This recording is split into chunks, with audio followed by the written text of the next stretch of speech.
जय माता दी। इससे पहले का अध्याय सुनने के लिए आप सभी का बहुत बहुत धन्यवाद। आज आप सुनेंगे श्री दुर्गा सप्तशती के अध्याय 5, 6, 7 और 8।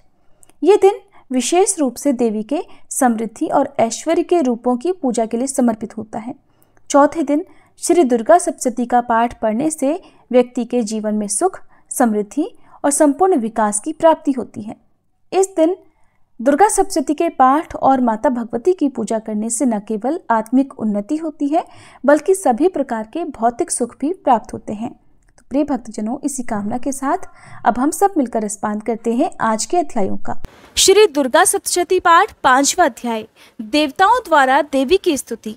महर्षि मेधा ने कहा, पूर्व काल में शुंभ निशुंभ नामक असुरों ने अपने बल के मद से इंद्र का, त्रिलोकी का राज्य और यज्ञों के भाग छीन लिए और वे दोनों इसी प्रकार सूर्य, चंद्रमा, धर्मराज और वरुण के अधिकार भी छीनकर स्वयं ही उनका उपयोग करने लगे।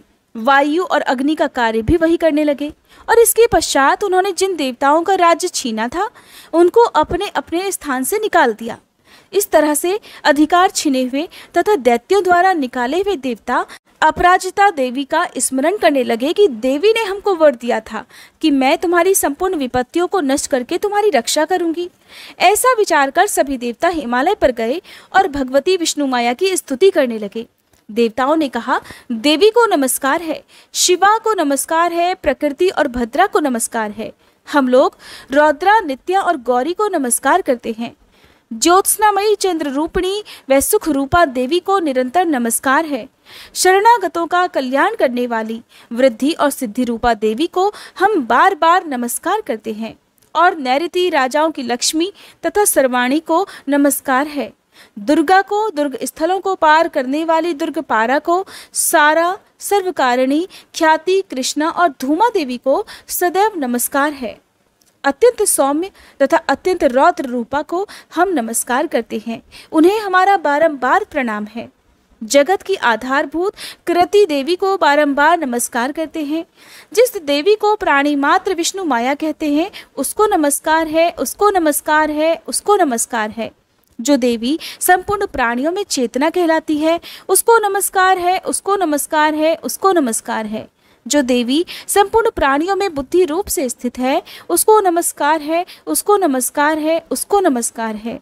जो देवी सब प्राणियों में निद्रा रूप से विराजमान है उसको नमस्कार है, उसको नमस्कार है, उसको नमस्कार है। जो देवी संपूर्ण प्राणियों में शुद्धा रूप से विराजमान है उसको नमस्कार है, उसको नमस्कार है, उसको नमस्कार है। जो देवी संपूर्ण प्राणियों में छाया रूप से स्थित है उसको नमस्कार है, उसको नमस्कार है, उसको नमस्कार है। जो देवी सब प्राणियों में शक्ति रूप से स्थित है उसको नमस्कार है, उसको नमस्कार है, उसको नमस्कार है। जो देवी संपूर्ण प्राणियों में तृष्णा रूप से स्थित है उसको नमस्कार है, उसको नमस्कार है। जो देवी सब प्राणियों में शांति रूप से स्थित है, जो देवी सब प्राणियों में जाति रूप से स्थित है, जो देवी सब प्राणियों में लज्जा रूप से स्थित है, जो देवी सब प्राणियों में शक्ति रूप से स्थित है उसको नमस्कार है, उसको नमस्कार है, उसको नमस्कार है। जो देवी संपूर्ण प्राणियों में श्रद्धा रूप से स्थित है, जो देवी संपूर्ण प्राणियों में कांति रूप से स्थित है, जो देवी सब प्राणियों में लक्ष्मी रूप से स्थित है, जो देवी संपूर्ण प्राणियों में वृत्ति रूप से स्थित है, जो देवी सब प्राणियों में स्मृति रूप से विराजमान है उसको नमस्कार है, उसको नमस्कार है, उसको नमस्कार है।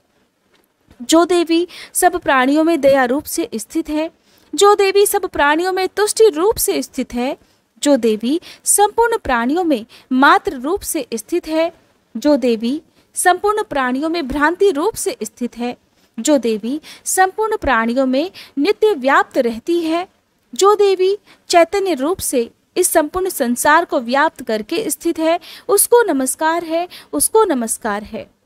पूर्व काल में देवताओं ने अपने अभीष्ट फल पाने के लिए जिसकी स्तुति की है और देवराज इंद्र ने बहुत दिनों तक जिसका सेवन किया है वह कल्याण की साधना भूतः ईश्वरी हमारा कल्याण और मंगल करे तथा सारी विपत्तियों को नष्ट कर डाले। असुरों के सताए हुए हम संपूर्ण देवता उस परमेश्वरी को इस समय नमस्कार करते हैं तथा जो भक्ति पूर्वक स्मरण की जाने पर तुरंत ही सब विपत्तियों को नष्ट कर देती है। वह जगदम्बा इस समय भी हमारा मंगल करके हमारी समस्त विपत्तियों को दूर करे। महर्षि मेधा ने कहा, हे राजन, इस प्रकार जब देवता स्तुति कर रहे थे तो उसी समय पार्वती देवी गंगा जी में स्नान करने के लिए आई।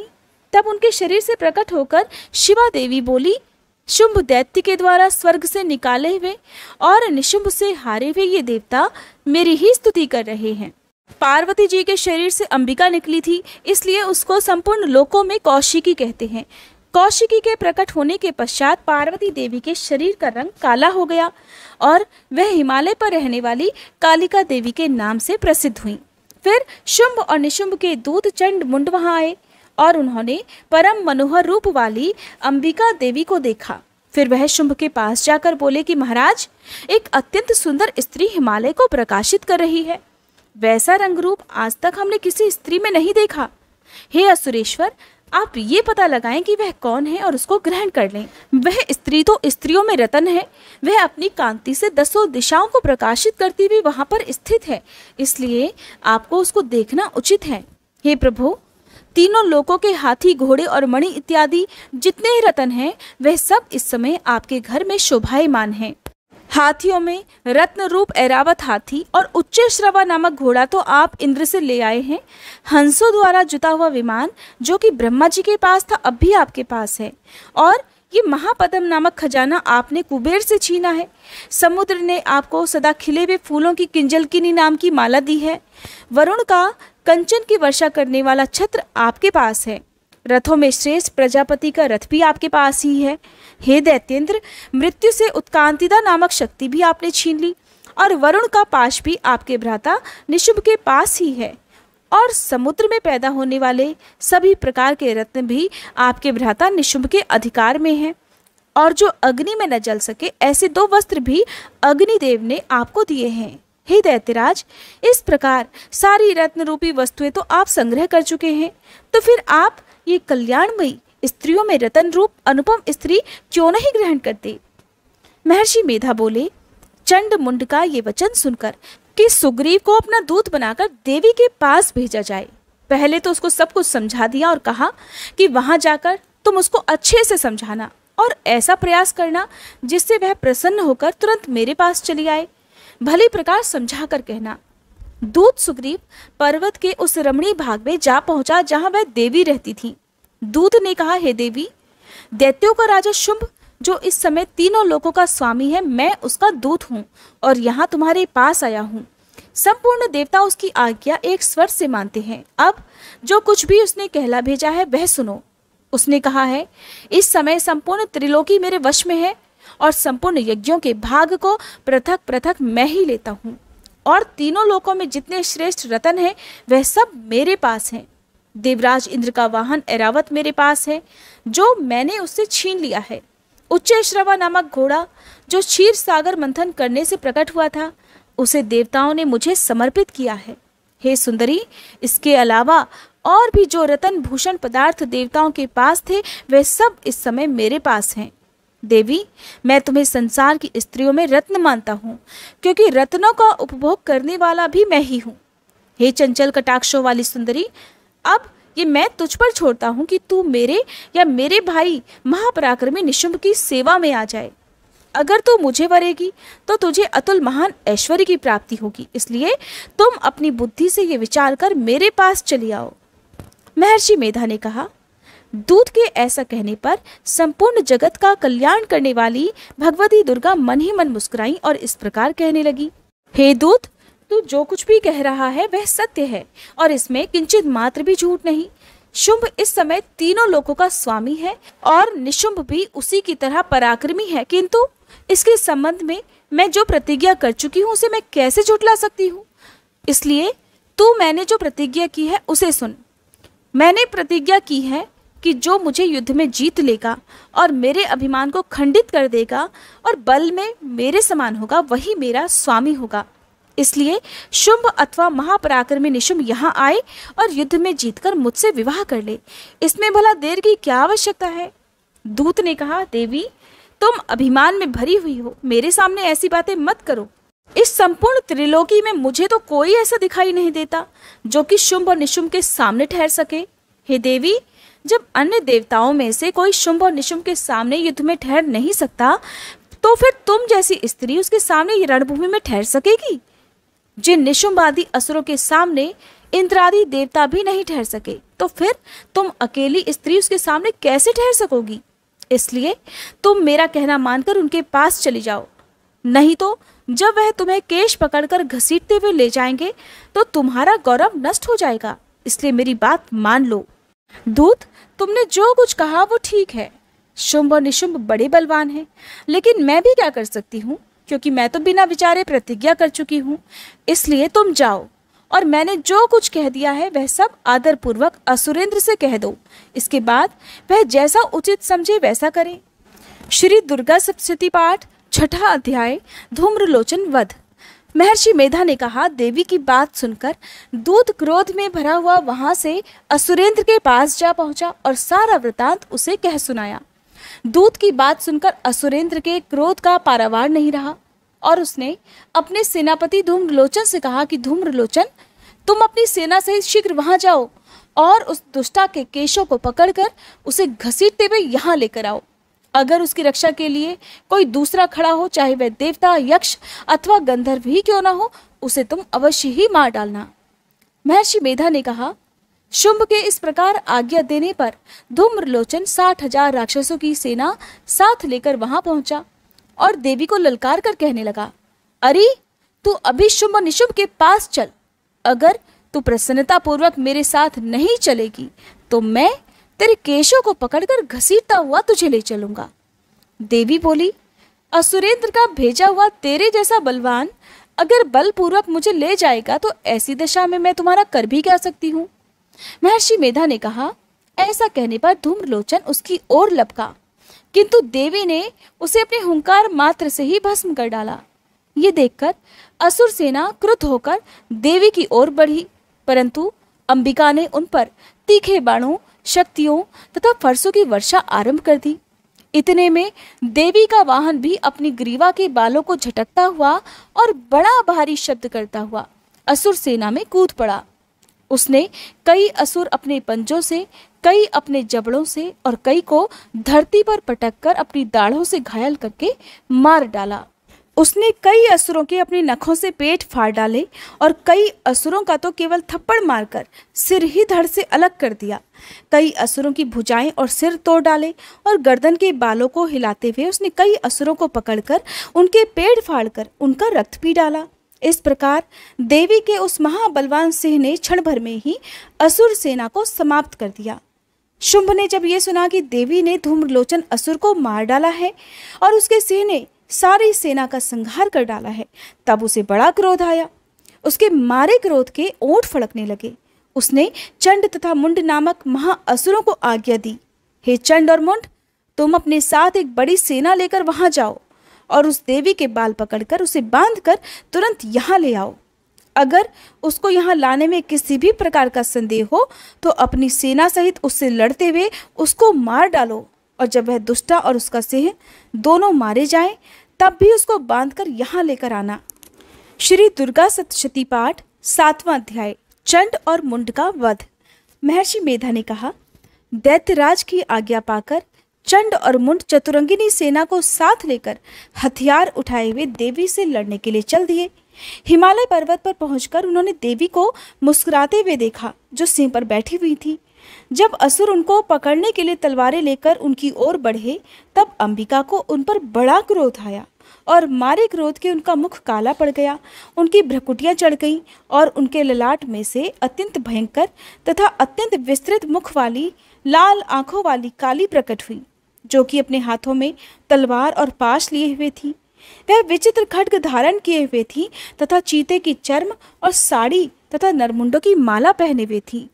उसका मांस सूखा हुआ था और शरीर केवल हड्डियों का ढांचा था, और जो भयंकर शब्द से दिशाओं को पूर्ण कर रही थी वह असुर सेना पर टूट पड़ी और दैत्यों का भक्षण करने लगी। वह पार्श्व रक्षकों, अंकुशधारी महावतों, हाथियों पर सवार योद्धाओं और घंटा सहित हाथियों को एक हाथ से पकड़ पकड़ कर अपने मुख में डाल रही थी और इसी प्रकार वह घोड़ों, रथों, सारथियों और रथों में बैठे हुए सैनिकों को भी मुंह में डालकर भयानक रूप से चबा रही थी। किसी के केश पकड़कर, किसी को गर्दन से पकड़कर, किसी को पैरों से दबाकर और किसी दैत्य को तो छाती से मसलकर मार रही थी। वह दैत्यों के छोड़े हुए बड़े बड़े अस्त्र शस्त्रों को मुंह में पकड़कर और क्रोध में भरकर उनको दांतों से पीस रही थी। उसने कई बड़े बड़े असुर भक्षण कर डाले, कितनों को रौंद डाला और कितने उसकी मार के मारे भाग गए। कितनों को उसने तलवार से मार डाला, कितनों को अपने दांतों से समाप्त कर दिया। और इस प्रकार से देवी ने क्षण भर में संपूर्ण दैत्य सेना को नष्ट कर दिया। ये देख महापराक्रमी चंड काली देवी की ओर लपका और मुंड ने भी देवी पर अपने भयानक बाणों की वर्षा आरंभ कर दी और अपने हजारों चक्र उस पर छोड़े। उस समय वह चमकते हुए बाण और चक्र देवी के मुख में प्रविष्ट हुए इस प्रकार दिख रहे थे मानो बहुत से सूर्य मेघों की घटा में प्रविष्ट हो रहे हों। इसके बाद भयंकर शब्द के साथ काली ने अत्यंत जोश में भरकर विकट अट्टहास किया। उसका भयंकर मुख देखा नहीं जाता था। उसके मुख में श्वेत दांतों की पंक्ति चमक रही थी। फिर उसने तलवार हाथ में लेकर हुंकार करके चंड के ऊपर आक्रमण कर दिया और उसके केश पकड़कर उसका सिर काटकर अलग कर दिया। चंड को मरा हुआ देखकर मुंड देवी की ओर लपका, परंतु देवी ने क्रोध में भरकर उसे भी अपनी तलवार से यमलोक पहुंचा दिया। चंड और मुंड को मरा हुआ देखकर उसकी बाकी बची हुई सेना वहां से भाग खड़ी हुई। इसके बाद काली चंड और मुंड के कटे हुए सिरों को लेकर चंडिका के पास गई और प्रचंड अट्टहास के साथ कहने लगी, हे देवी, चंड और मुंड दो महादैत्यों को मारकर मैंने तुम्हारी भेंट कर दिया है। अब शुंभ और निशुंभ का तुमको स्वयं ही वध करना है। महर्षि मेधा ने कहा। वहां लाए हुए चंड और मुंड के सिरों को देखकर कल्याणमयी चंडी ने काली से मधुर वाणी में कहा, हे देवी, तुम क्योंकि चंड और मुंड को मेरे पास लेकर आई हो, इसलिए इस संसार में चामुंडा के नाम से तुम्हारी ख्याति होगी। श्री दुर्गा सप्तशती पाठ 8वां अध्याय रक्तबीज वध। महर्षि मेधा ने कहा, चंड और मुंड नामक असुरों के मारे जाने से और बहुत सी सेना के नष्ट हो जाने से असुरों के राजा प्रतापी शुंभ ने क्रोध युक्त होकर अपनी संपूर्ण सेना को युद्ध के लिए तैयार होने की आज्ञा दी। उसने कहा, अब उदयुध नामक 86 असुर सेनापति अपनी सेनाओं के साथ युद्ध के लिए जाएं और कंबु नामक 84 सेनापति भी युद्ध के लिए जाएं। कोटिवीर नामक 50 सेनापति और धौम्रकुल नाम के 100 सेनापति भी प्रस्थान करें। कालक, दौहर्द, मौर्य और कालके ये दैत्य भी मेरी आज्ञा से सजकर युद्ध के लिए प्रस्थान करें। भयानक शासन करने वाला असुरों का स्वामी शुंभ इस प्रकार आज्ञा देकर बड़ी सेना के साथ युद्ध करने के लिए चला। उसकी सेना को अपनी ओर आता हुआ देखकर देवी चंडिका ने अपनी धनुष की टंकोर से पृथ्वी और आकाश के बीच का भाग गुजा दिया। राजन, इसके पश्चात देवी के सिंह ने दहाड़ना आरंभ कर दिया और अंबिका के घंटे के शब्दों ने उस ध्वनि को और भी बढ़ा दिया। धनुष की टंकोर, शेर की दहाड़ और घंटे के शब्द से पृथ्वी और आकाश के बीच का भाग गूंज उठा और इसके साथ ही देवी ने अपने मुख को और भी अधिक भयानक बना लिया। ऐसे भयंकर शब्द को सुनकर राक्षसी सेना ने देवी तथा सिंह को चारों ओर से घेर लिया। हे राजन, उस समय दैत्यों के नाश के लिए और देवताओं के हित के लिए ब्रह्मा, शिव, कार्तिकेय, विष्णु तथा इंद्र आदि देवों की शक्तियां जो अत्यंत पराक्रम और बल से संपन्न थी, उनके शरीर से निकलकर उसी रूप में चंडिका देवी के पास गई। जिस देवता का जैसा रूप था, जैसे आभूषण थे, जैसा वाहन था, वैसा ही रूप, आभूषण और वाहन लेकर उन देवताओं की शक्तियां दैत्यों से युद्ध करने के लिए आईं। हंस युक्त विमान में बैठकर और रुद्राक्ष की माला तथा कमंडल धारण करके श्री ब्रह्मा जी की शक्ति आई। वृषभ पर सवार होकर, हाथ में त्रिशूल लेकर, महानाग का कंकड़ पहनकर और चंद्र रेखा से भूषित होकर भगवान शंकर की शक्ति माहेश्वरी आई और मोर पर आरूढ़ होकर हाथ में शक्ति लिए दैत्यों से युद्ध करने के लिए कार्तिकेय जी की शक्ति उन्हीं का रूप धारण करके आई। भगवान विष्णु की शक्ति गरुड़ पर सवार होकर शंख, चक्र, शांग, गदा, धनुष तथा खड्ग हाथ में लिए हुए आई। श्री हरि की शक्ति वाराही वराह का शरीर धारण करके आई और नरसिंह के समान शरीर धारण करके उनकी शक्ति नारसिंह भी आई। उसकी गर्दन के झटकों से आकाश के तारे टूट पड़ते थे और इसी प्रकार देवराज इंद्र की शक्ति ऐन्द्री भी ऐरावत के ऊपर सवार होकर आई। इसके पश्चात इन देव शक्तियों से घिरे हुए भगवान शंकर ने देवी चंडिका से कहा, देवी, मेरी प्रसन्नता के लिए तुम शीघ्र ही इन असुरों को मारो। इसके पश्चात देवी के शरीर में से अत्यंत उग्र रूप वाली और सैकड़ों गीदड़ियों के समान आवाज करने वाली चंडिका शक्ति प्रकट हुई और उस अपराजिता देवी ने तब धूमिल जटा वाले भगवान शंकर जी से कहा, हे प्रभु, आप मेरी ओर से दूत बनकर शुंभ और निशुंभ के पास जाइए और उन अत्यंत गर्वीले दैत्यों से कहिए तथा उनके अलावा और जो भी दैत्य वहां युद्ध करने के लिए उपस्थित हो उनसे भी कहिए, जो तुम्हें अपने जीवित रहने की इच्छा हो तो त्रिलोकी का राज इंद्र को दे दो। देवताओं को उनका यज्ञ भाग मिलना आरंभ हो जाए और तुम पाताल को लौट जाओ। किंतु अगर बल के गर्व से तुम्हारी लड़ने की इच्छा है तो फिर आ जाओ, तुम्हारे मांस से मेरी योगिनियां तृप्त होंगी। क्योंकि उस देवी ने भगवान शंकर को दूत के रूप में नियुक्त किया था, इसलिए वह संसार में शिवदूती के नाम से विख्यात हुई। भगवान शंकर से देवी का संदेश पाकर उन दैत्यों के क्रोध का कोई आर पार नहीं रहा और वह जिस स्थान पर देवी विराजमान थी वहां पर पहुंच गए। वहां पर पहुंचे तो जाते के साथ ही उस पर बाणों और शक्तियों की वर्षा करने लगे। देवी ने उनके फेंके हुए बाणों, शक्तियों, त्रिशूल और फरसों को अपने बाणों से काट डाला और काली देवी उस देवी के साथ आगे खड़ी होकर शत्रुओं को त्रिशूल से विदीर्ण करने लगी तथा खड्गवांग से कुचलने लगी।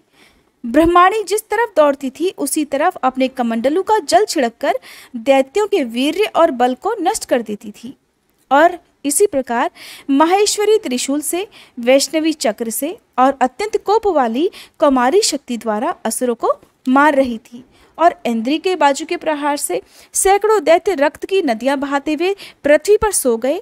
वाराही ने कितने ही राक्षसों को अपनी थूथन द्वारा मृत्यु के घाट उतार दिया। दाढ़ों के अग्रभाग से कितने ही राक्षसों की छाती को चीर डाला और चक्र की चोट से कितनों ही को विदीर्ण करके धरती पर डाल दिया। बड़े बड़े राक्षसों को नारसिंही अपने नखों से विदीर्ण करके भक्षण कर रही थी और सिंहनाद से चारों दिशाओं को गुंजाती हुई रणभूमि में विचर रही थी। शिवदूती के प्रचंड अट्टहास से कितने ही दैत्य भयभीत होकर पृथ्वी पर गिर पड़े और उनके गिरते ही वह उनको भक्षण कर गई। इस तरह क्रोध में भरे हुए मातृगणों द्वारा नाना प्रकार के उपायों से बड़े बड़े असुरों को मरते देखकर राक्षसी सेना भाग खड़ी हुई और उनको इस प्रकार भागता हुआ देखकर रक्तबीज नामक महापराक्रमी राक्षस क्रोध में भरकर फिर युद्ध के लिए आगे बढ़ा। उसके शरीर से रक्त की बूंदें पृथ्वी पर जैसे ही गिरती, तुरंत वैसे ही शरीर वाला तथा वैसा ही बलवान दैत्य पृथ्वी से उत्पन्न हो जाता। रक्तबीज गदा हाथ में लेकर ऐन्द्री के साथ युद्ध करने लगा। जब ऐन्द्री शक्ति ने अपने वज्र से उसको मारा तो घायल होने के कारण उसके शरीर से बहुत सा रक्त बहने लगा और उसकी प्रत्येक बूंद से उसके ही समान बलवान तथा महापराक्रमी दैत्य भयंकर रूप से वहां प्रकट हो गए। वे सब के सब दैत्य रक्तबीज के समान ही बलवान तेज वाले थे। वे भी भयंकर अस्त्र शस्त्र लेकर देवियों के साथ युद्ध करने लगे। जब ऐन्द्री के वज्र प्रहार से उसके मस्तक पर चोट लगी और रक्त बहने लगा तो उसमें से हजारों ही दैत्य पुरुष उत्पन्न हो गए। वैष्णवी ने चक्र से और ऐन्द्री ने गदा से रक्त बीज को चोट पहुंचाई और फिर वैष्णवी के चक्र से घायल होने पर उसके शरीर से जो रक्त बहा उससे हजारों महाअसुर उत्पन्न हो गए, जिनके द्वारा यह संपूर्ण जगत व्याप्त हो गया। कौमारी ने शक्ति से, वाराही ने खड्ग से और माहेश्वरी ने त्रिशूल से उसको घायल कर दिया। इस प्रकार क्रोध में भरकर उस महादैत्य ने सब मात्र शक्तियों पर पृथक पृथक गदा से प्रहार किया और माताओं ने शक्ति तथा शूल इत्यादि से उसको जो बार बार घायल किया, उससे सैकड़ों महादैत्य उत्पन्न हो गए और इस प्रकार उस रक्त बीज के रक्त से उत्पन्न हुए असुरों से संपूर्ण जगत व्याप्त हो गया, जिसे देवताओं को बड़ा भय हुआ। देवताओं को भयभीत देकर चंडिका ने काली से कहा, हे चामुंडे, अब अपने मुख को बड़ा करो और मेरे शस्त्रघात से उत्पन्न हुए रक्त बिंदुओं को तथा रक्त बिंदुओं से उत्पन्न हुए महाअसुरों को तुम अपने इस विकराल मुख से भक्षण करती जाओ। इस प्रकार रक्त बिंदुओं से उत्पन्न हुए महादैत्यों को भक्षण करती हुई तुम रणभूमि में विचरना। इस प्रकार रक्त क्षीण होने से ये दैत्य नष्ट हो जाएगा। तुम्हारे भक्षण करने के कारण अन्य दैत्य भी उत्पन्न नहीं होंगे। काली से इस प्रकार कहकर चंडिका देवी ने रक्त बीज पर अपने त्रिशूल से प्रहार कर दिया और उधर काली देवी ने अपने मुख में उसका रक्त ले लिया। तब उसने गदा से चंडिका पर प्रहार किया। प्रहार से चंडिका को तनिक भी कष्ट नहीं हुआ, किंतु रक्त बीज के शरीर से बहुत सा रक्त बहने लगा। लेकिन उसके गिरने के साथ ही काली देवी ने उसको अपने मुख में ले लिया। काली के मुख में उस रक्त से जो असुर उत्पन्न हुए उसने उनको तत्काल ही भक्षण कर लिया और रक्त को पीती गई। फिर देवी ने रक्त बीज को, जिसका कि रक्त काली ने पिया था, चंडिका ने उस दैत्य को वज्र, बाण, खड्ग तथा रिष्टि इत्यादि से मार डाला। हे राजन, अनेक प्रकार के शस्त्रों से मारा हुआ और खून से वंचित वह महादैत्य रक्त बीज अब पृथ्वी पर गिर पड़ा। हे राजन, उसके गिरने से देवता अत्यंत प्रसन्न हुए और माताएं उन असुरों का रक्त पीने के बाद प्रसन्न होकर नृत्य करने लगी। जय माता दी। श्री दुर्गा सप्तशती के आज के अध्याय पूर्ण हुए। इसके आगे का वृतांत आप सभी अगले अध्याय में जरूर सुनिएगा।